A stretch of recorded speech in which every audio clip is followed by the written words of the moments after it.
One of the keys to making simple home cooking easy is having a set of staple foods in your kitchen that are available anytime you need them. If you stock your kitchen with the right basics, then cooking will be easier and much less stressful because you can whip up a healthy meal without much planning.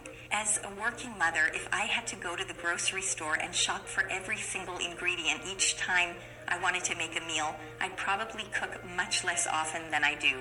So here are some things that I like to keep in my kitchen so that I can cook a meal even if I don't have time to go shopping that day.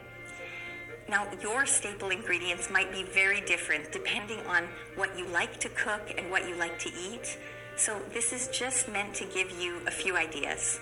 In terms of dry goods, I always like to have a few different kinds of pasta, some rice, some oats, some dried beans and lentils. And I also like to keep quinoa, and quinoa is a high protein grain that's also high in fiber.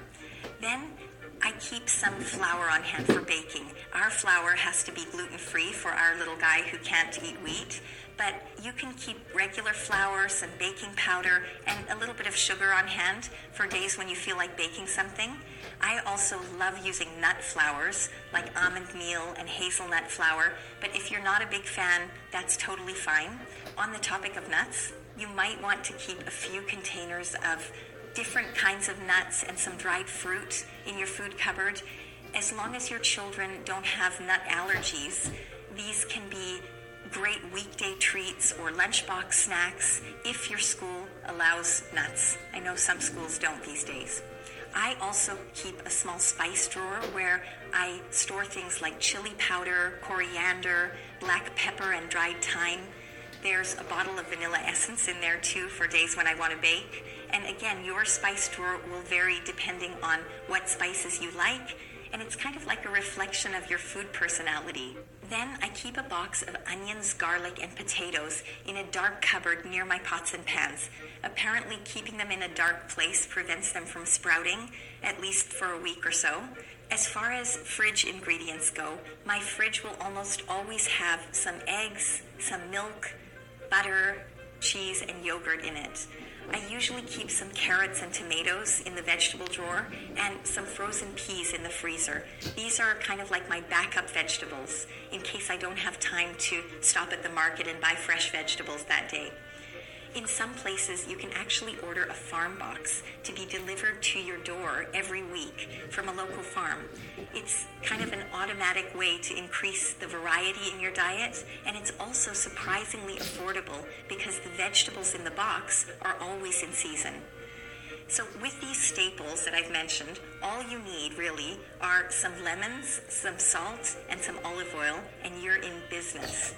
Even if you don't have time to go shopping, with the ingredients we've just discussed, you can make a simple pasta dish with a tomato sauce and some sprinkled cheese.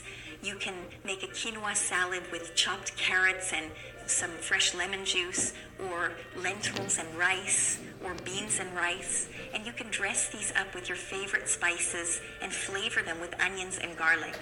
For breakfast, you can always make oatmeal or scrambled eggs if you're in a pinch, and you can make pancakes, cakes, or cookies for occasional treats. Now, another benefit of storing some non-perishable food items in your kitchen is that you can buy in bulk and sort of stock up when these foods are on special at the supermarket. So you end up actually saving money on your meals.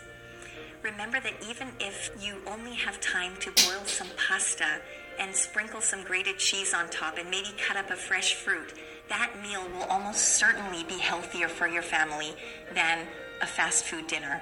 My mom used to say, it's better to be real than to be perfect. You don't need to cook like Julia Child in order to feed your family well. Even Julia Child emphasized fearlessness in the kitchen. One of her most famous quotes was this. She said, "Learn how to cook, try new recipes, learn from your mistakes, be fearless, and above all, have fun."